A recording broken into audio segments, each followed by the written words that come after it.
Okay, today we're going to talk about meta overreactions, and I understand, right? And I kind of got caught up in it myself yesterday when you're initially reading those patch notes and you see all the changes, you go, whoa!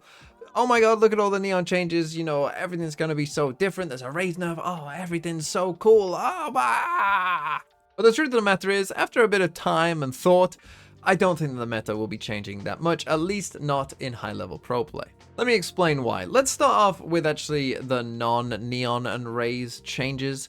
So let's talk about Raina, Clove, and ISO, because obviously Raina, Clove, and ISO, they're starting from a pretty low baseline in terms of, you know, chances of being picked in pro play, and I think it's pretty clear that obviously Raina, Clove, those changes probably won't be enough, in my opinion, overall, if I had to guess. And the ISO change, whilst the ISO change I do think is quite cool, and I think is maybe a first step to helping ISO, you know, become an agent that, you know, maybe one day could see some play. I don't think that that alone is enough, right? And the ISO will need, you know, if ISO does want to see, you know, high-level pro play, there needs to be more involved with some of the other abilities as well, which I also think, you know, are a little on the weaker side. And I will just say, when we're touching on those three agents as well, I do think that the changes will impact ranked quite a lot, right? The ISO buff, I think, will matter in ranked quite a lot. You know, Raina and Clove, I still think will be very good in ranked, and I think that the Neon changes will affect ranked players quite a lot. But for high-level play, not so much. And let's talk now about Neon. Because the first thing to consider when it comes to Neon and these buffs when we're talking about pro play is, of course, there aren't a ton of pros that have played a lot of Neon. And that is the first limiting factor. You know, irregardless of how good Neon is, that's the first limiting factor of Neon's meta play here, is that not that many people have put the time in to master Neon. And for a lot of teams, their duelist is going to be someone who's probably mastered Raze and Jet and has played a ton of Raze and Jet in their career, and probably no Neon. And so even if you do think that Neon is the better option overall in a vacuum, what are you going to do when you've got a guy who can, you know, not play Neon that well or has mastered Raze and Jet? You're probably going to pick the agent that they're much more comfortable on. And so I think for most teams, just default option straight away, they're not going to want to put Neon unless they really, really believe in Neon and they think that it's worth putting in considerable time, which, considering we're already halfway through the season, I think is going to be unlikely. And then let's also take a look at this quick clip from the Platcha interview with a Riot dev talking about some of the Neon changes. Neon also with a change to the relay bolt. What's the thinking behind this one as well? It seems a little unrelated to the others. Yeah, so this is kind of like total power budget related, honestly. It's like, yeah, there's a lot of buffs in the list. We felt like some power had to come from somewhere, and we felt like Neon kind of just like pressed a lot of buttons in a short period of time and just like affected a lot of space, and often it didn't feel super intentional. So when the Riot dev there is talking about that Neon change of removing one of the stuns, you know, and how Neon is sending a lot of utility into a lot of different areas and it's having a wide impact, but it's not super intentional, that to me is very clearly, you're talking about ranked, obviously. You're not talking about pro play, because in pro play, you know, like a site exec, for instance, is very intentional, right? I'm going to stun here, then I'm going to stun here, and then I'm going to slide out this way, you know, and you're going to stun this, and you're going to flash this for me. Like, you know, it's all very, very intentional at a high level, pro level. So clearly that idea was with ranked in mind. Right, and I do think that that's completely fair, because I do think that Neon with 2 stuns as well, if, you know, they just kept that the same as it was in pro play, then I think you could start to say, like, okay, well, this actually has a pretty decent chance now. But in ranked would probably be completely, you know, would be just too much. So I understand why they've made that change, but when we're talking about pro level play, removing a stun is a big deal. A bigger deal than, you know, you might really think about, because at high level, it is intentional about where that stun is going. You know a lineup of where this stun will get into a perfect position and clear 2 different positions out for me. And so I can potentially clear 4 different angles if I have the right stun lineups that I'm doing and that I've practiced a million different times. And it's not just for the attack side either. Obviously, the defense side, I think, maybe is an even bigger impact, because there's going to be certain times in a game where you find yourself, you're on site, they're about to do an exec on you, and you want to stop them coming in onto the site. And so you throw down your stun. But now you only have 1 stun, right? Maybe before you could, you know, with both stuns, delay them for quite a significant amount of time. But now just with 1 stun, that's probably going to less be the case. And so you just have less stopping power or less utility to fight for that space in general. And then let's contrast that to Raze.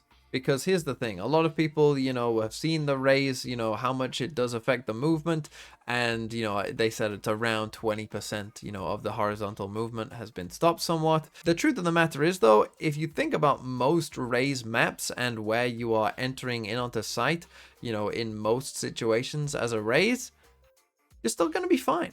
You know, you're not going to be able to do some crazy stuff. Yeah, you're not going to be able to get all the way into CT on A on bind. Like, yeah, okay, you're not going to be able to do the super crazy stuff, but you'll still be able to enter the site. You know, you'll still be able to blast back onto the site on C on Lotus, or, you know, on B on Sunset, or, you know, wherever else, B on bind, right? You're still going to be able to enter those sites effectively as a Raze. And that's all you need. Right, yeah, sure, maybe there isn't as much variance in terms of where you can actually land. That is true, I will grant you that was a strength that maybe has been slightly weakened, but it's still good enough. And when you compare that with the rest of Raze's kit, Raze is still a super strong agent, again, as we can see the dev points out in the interview with Platchet. To Raze.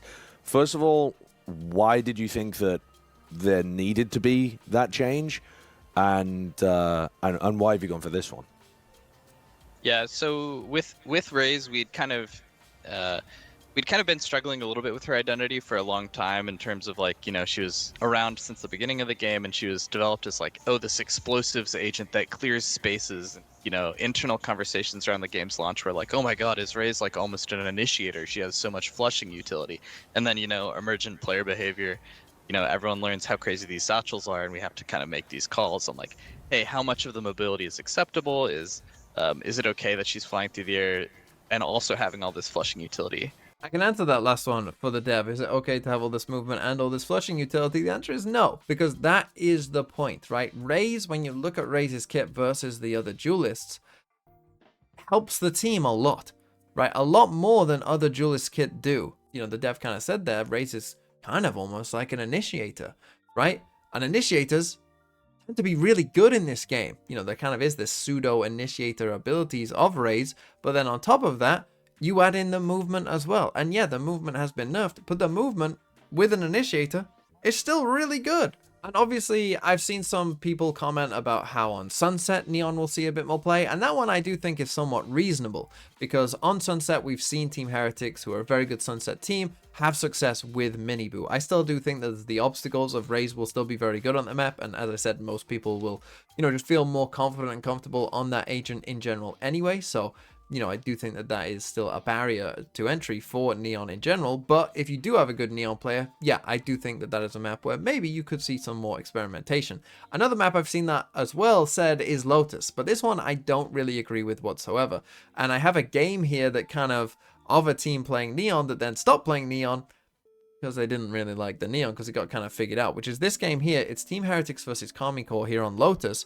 And the thing is, what you're going to see in this game is Karmine Corps just kept doing this. What they realized is Team Heretics playing their little Neon comp here with the Gecko as well. They realized that, like, well, we can just run past this, right? The stuns here and all of that, like, you know, we know that this guy's going to stun right here. Well, if we just run this way and then our Omen is actually going to TP down here as well, we can literally just run past them and then just fight them there, right? And they just kept doing this over and over again and finding success. And this is the big thing, of course, that now if you're a Neon here, right, you've only got the one stun now as well. So Miniboo, you'll see in this clip, right, in he comes, and we see that they are just sprinting forward here, Karmine Corps, right? They just sprint forward. You wouldn't even have the second stun in this instance, right? The second stun is quite good here, but now you don't even have that, right? And you see that Karmine Corps win this fight, and Team Heretics are lost because they don't know where they even are. And Karmine Corps did this throughout this game, right? If we come to the next full gun round, they do the exact same thing again, right? Which is just gonna be, we're just gonna sprint it down on A,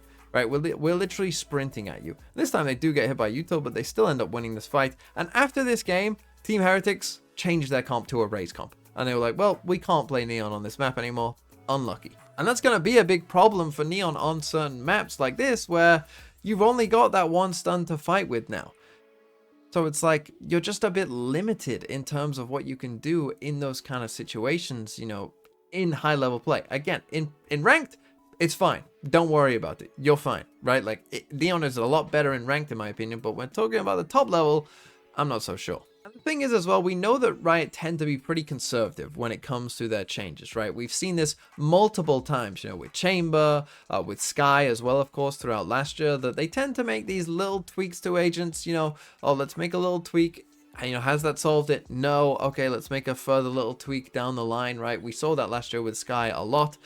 And I do think that the same is probably coming for Raze as well, right? Maybe even Viper as well, because, you know, the Viper pick rate I still think is going to be pretty high overall. So there could be further tweaks coming down the line for these agents. But when we're talking about the here and now, I don't think that enough has changed when you consider the mastery of the agents as well.